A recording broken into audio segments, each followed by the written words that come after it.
The city's evening lights flickered across David Park's small apartment balcony, casting long shadows against the worn concrete. He was halfway through cleaning an old coffee mug when the first strange vibration rippled through the air. Something between a low hum and an electrical pulse. At first, David thought it was another city maintenance drone, but the frequency was different. Alien, unmistakably not human. 3 massive transport pods descended silently from the night sky, their sleek metallic surfaces reflecting the urban landscape like liquid mercury. Each pod was roughly the size of a city bus, with intricate geometric patterns that seemed to shift and change even as David watched. Arya Kim stood at the forefront, her body wrapped in an adaptive exomembrane that shimmered between translucent silver and deep navy blue. Behind her, 4 smaller figures huddled, her children each wearing similar protective gear that looked more like living fabric than traditional clothing. Her eyes, large, slightly iridescent with hints of amber and deep green, locked directly with David's. No fear, pure determination. The transport pods landed without a sound, their landing gear absorbing every microscopic vibration. Advanced anti-gravity technology, David realized. These weren't just spacecraft, they were engineering. Miracles. "I need a father for my children," Arya said, her voice a perfect mixture of human language and something else, a subtle harmonic undertone that made the air itself feel alive. Her 4 children, 2 appearing adolescent, 2 younger, watched. David with an intensity that made him slightly uncomfortable. Their eyes weren't just observing, they were analyzing, calculating, understanding. The youngest child, perhaps 8 or 9 in human years, had what looked like subtle biomechanical augmentations along their spine. Tiny metallic nodes that pulsed with soft blue light, suggesting some form of advanced neural connectivity. "Our colony was destroyed," Arya continued, her hand instinctively moving to protect her children. "The Krell Confederation targeted our settlement. We are the last survivors."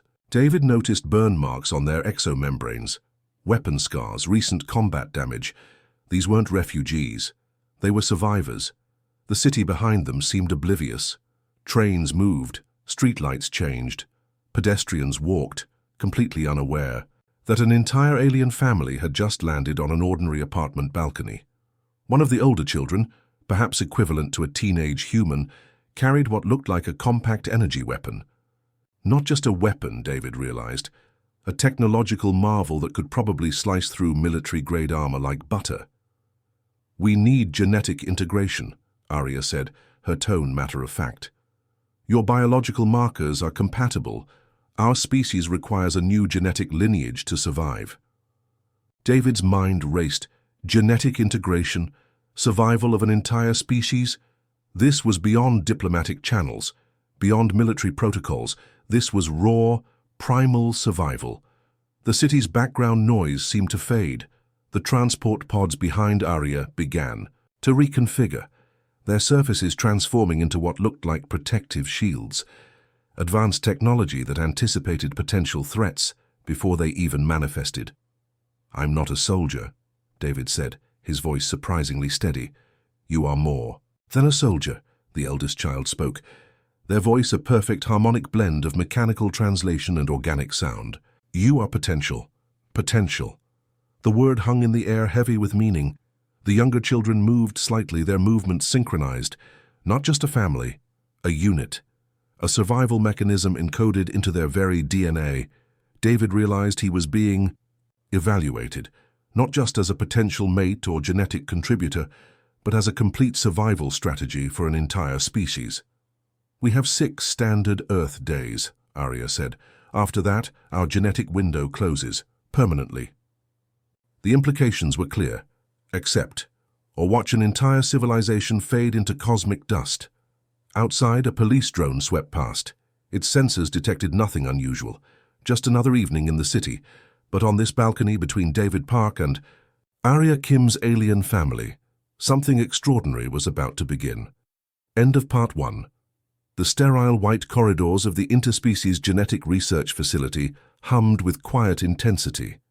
David found himself surrounded by scientists wearing translucent protective suits, their faces a mixture of excitement and scientific curiosity. Massive, holographic displays flickered around the room, showing complex genetic sequences that looked more like living, breathing art than scientific data. Each strand of DNA danced and moved, revealing intricate connections that no human had ever seen before. Dr. Kim Jae-sung, the lead researcher, approached with a device that looked like a cross between a medical scanner and an alien artifact. "Your genetic structure is extraordinary," he muttered, more to himself than to David. The scanning process wasn't painful, but it was bizarre. Microscopic probes seemed to dance across David's skin, collecting information at a molecular level. Each probe left a slight tingling sensation, like tiny electrical whispers moving through his body. Most humans have compatibility rates of less than 0.03% with extraterrestrial genetic structures, Dr. Jae-sung explained.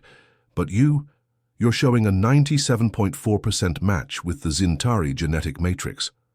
The older alien children watched from a separate chamber. Their eyes, not just eyes, but complex sensory organs that could process information far beyond human perception, tracked every movement, every subtle change in the room's energy. Arya stood silently, her protective stance never wavering. David realized she wasn't just a mother. She was a guardian, a warrior who had survived unimaginable destruction. The youngest child, named Kiro, pressed a hand against the transparent barrier. Sophisticated biomechanical implants along their arm began to pulse with soft blue light. David felt an unexpected connection, a strange warmth that seemed to transcend physical boundaries. "The genetic compatibility isn't just biological," Dr. Jae-sung continued. "It's quantum-level integration. Your DNA doesn't just match, it communicates." Massive screens around the room began displaying David's genetic sequence alongside the alien family's structure. Where normal human DNA would show rigid, predictable patterns, David's looked like a living, breathing ecosystem. Flexible, adaptive, almost sentient. Military researchers watched from another section. This was more than a scientific experiment. This was a potential key to interspecies survival. A holographic projection materialized in the center of the room, a 3D representation of potential genetic outcomes. Potential children, hybrid beings that could bridge two entirely different species. "Your genetic structure," Dr. Jae-sung said, "shows remarkable plasticity. It's as if your DNA is designed to adapt, to integrate, to survive." The alien children moved closer to the scanning chamber. Their movements were synchronized, almost like a complex dance. David realized they were analyzing him, not with judgment, but with pure scientific curiosity.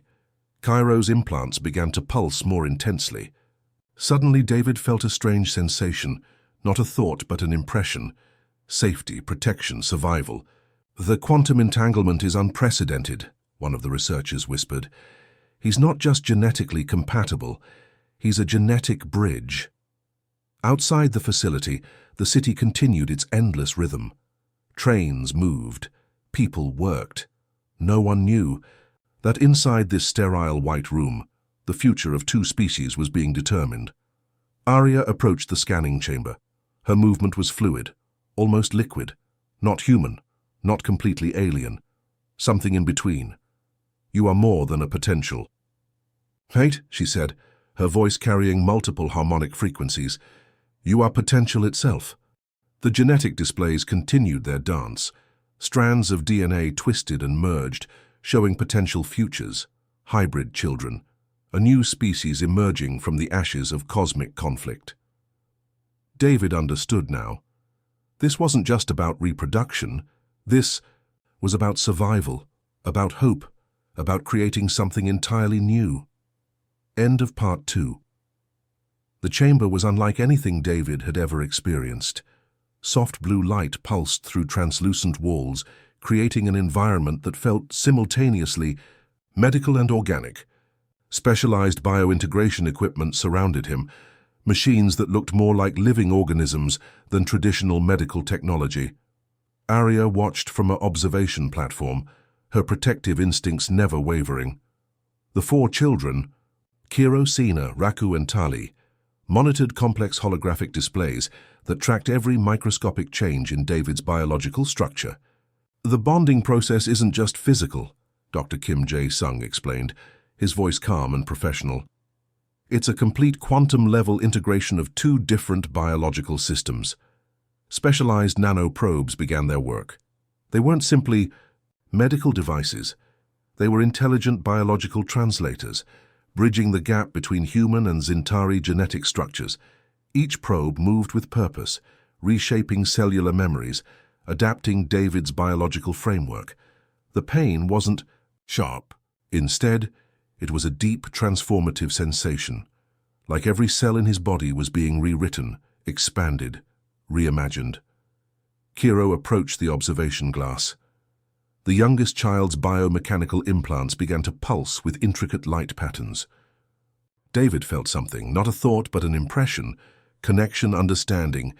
"Your nervous system is adapting," one researcher muttered, watching multiple holographic displays. Neural pathways are developing quantum entanglement characteristics typically seen in Zintari biological networks.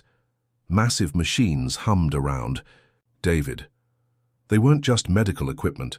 They were living technologies that seemed to breathe, to think, to understand. Each movement was precise, calculated, full of purpose. The room's temperature shifted, humidity changed. The entire environment was dynamically adjusting to support the biological bonding process. Memories began to blur.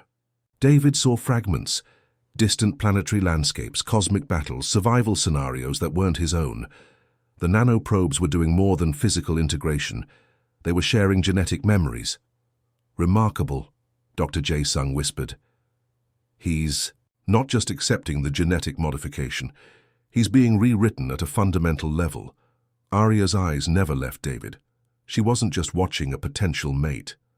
She was witnessing the potential survival of her entire species. The children moved in perfect synchronization. Each had specialized roles in monitoring the integration process.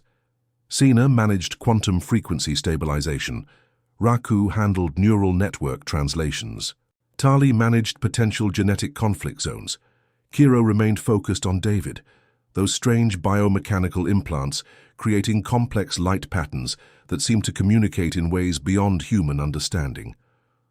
Hours passed, or perhaps minutes. Time became a fluid concept inside the integration chamber. David's body began to change. Subtle modifications appeared: enhanced muscle density, improved cellular regeneration, expanded sensory capabilities. He wasn't becoming alien. He was becoming something entirely new.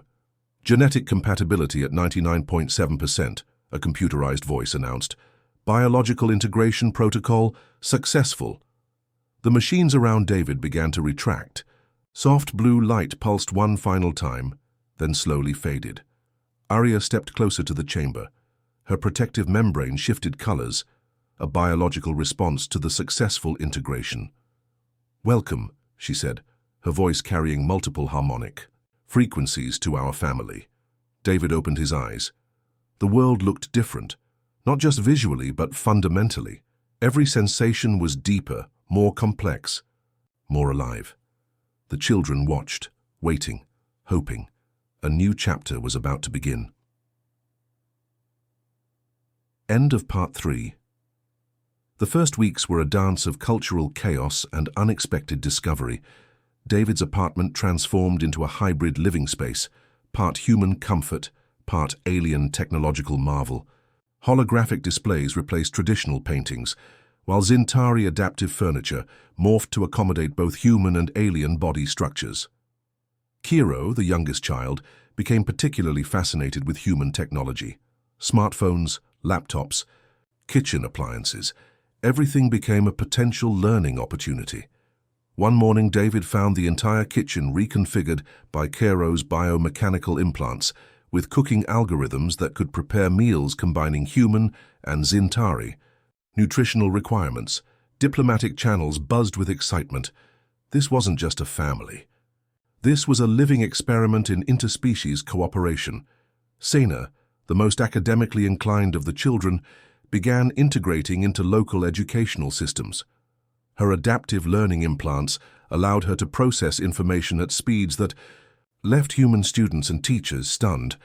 Within weeks, She was solving complex mathematical problems that would challenge graduate-level researchers. The neighborhood slowly adapted. Neighbors initially looked confused. A human man with 4 alien children wasn't exactly typical suburban life. But gradually, curiosity replaced suspicion. Mrs. Park, from next door, no relation to David, began bringing extra cookies.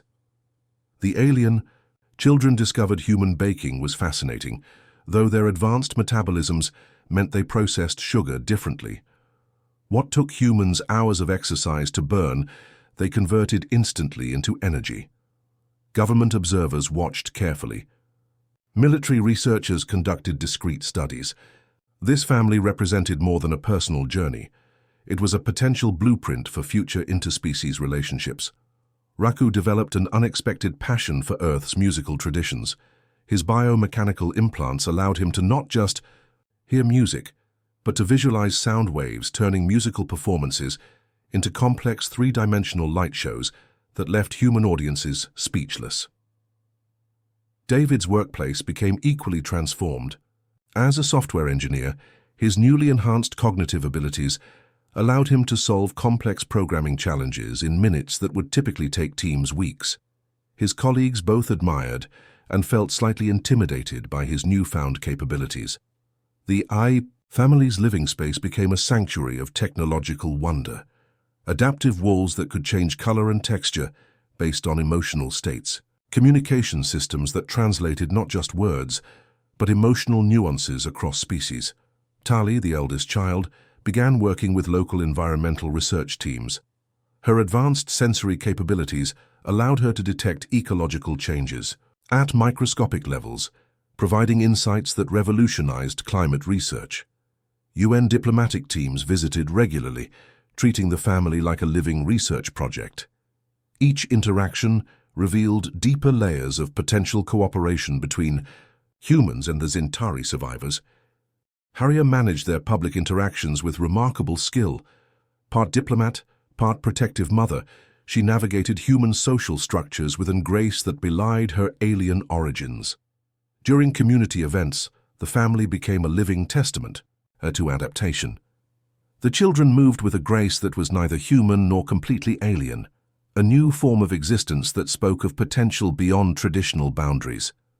Local schools began inviting them for educational presentations.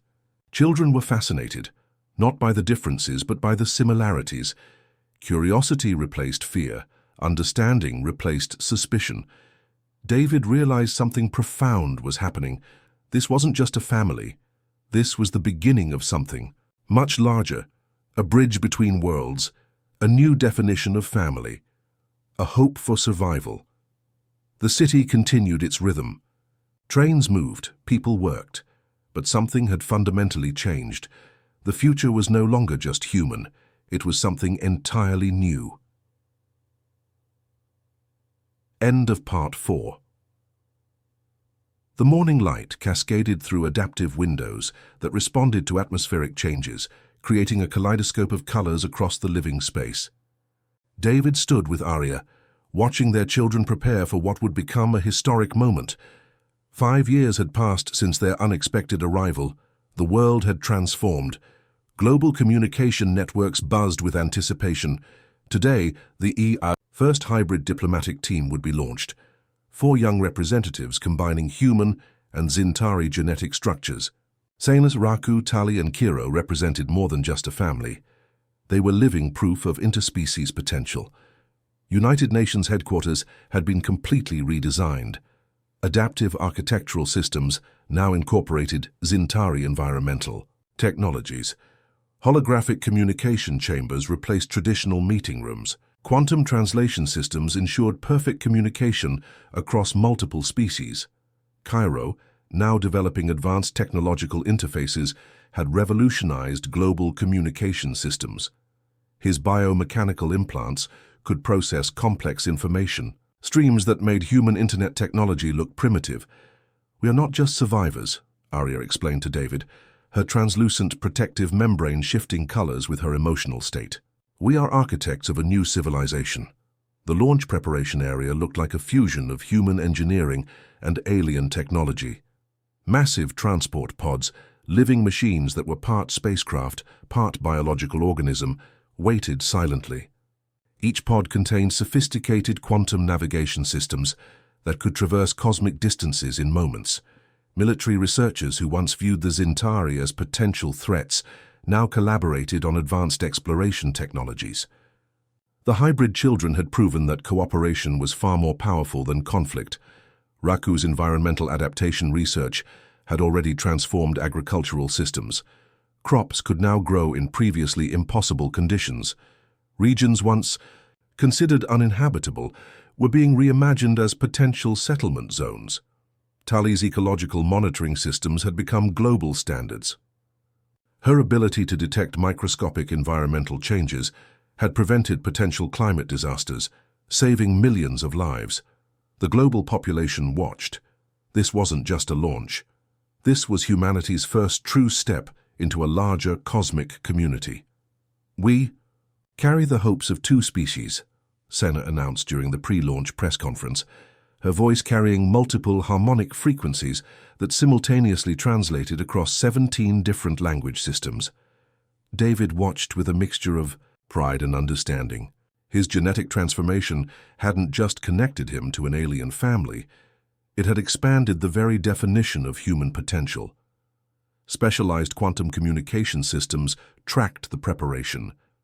Each child carried advanced biomechanical implants that allowed instantaneous communication across vast cosmic distances. Their biological structures were living communication networks. The launch site hummed with anticipation. Military personnel, scientific researchers, diplomatic representatives, all watched with collective breath held. Arya placed her hand on David's, her touch both familiar and wonderfully alien. "We are rewriting the rules of survival," she whispered. The transport pods began their activation sequence. Living technology merged with advanced quantum propulsion systems. The entire launch structure seemed to breathe, to anticipate, to understand. Holographic displays showed potential exploration routes, unexplored planetary systems, potential settlement zones, cosmic territories that had previously been nothing more than distant mathematical possibilities. Quantum navigation systems activated, ACE, multilingual computer voice announced. The children moved with synchronized precision, not just as individuals, but as a unified biological network. Their movements were a dance of potential, of hope, of survival. David understood now what Arya had told him years ago.